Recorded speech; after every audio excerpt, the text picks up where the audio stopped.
గోదావరిలో నీటి మట్టం క్రమంగా పెరుగుతోంది. వరద ఉధృతితో దేవీపట్నంలోని గండిపోచమ్మ ఆలయ ప్రాంగణం నీట మునిగింది. పోలవరం బ్యాక్ వాటర్ పెరుగుతున్న సమయంలో ఆలయం నీట మునిగిపోయింది.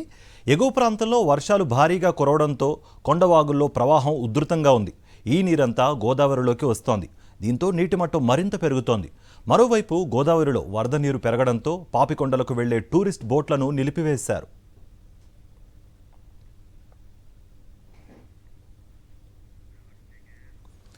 రాజమండ్రిలో వ్యక్తి వినూత్న నిరసన చేపట్టాడు. భారీ వర్షానికి వేమగిరి తోటలోని ఓ కాలనీలో రోడ్డు మునిగిపోయింది. డ్రైనేజీ వ్యవస్థ సరిగ్గా లేకపోవడంతోనే ఈ పరిస్థితి వచ్చిందంటూ ఆ వ్యక్తి నీటిలో పొర్లుదండాలు పెడుతూ ఆందోళనకు దిగాడు. అధికారులు వెంటనే తగిన చర్యలు తీసుకోవాలని డిమాండ్ చేశాడు.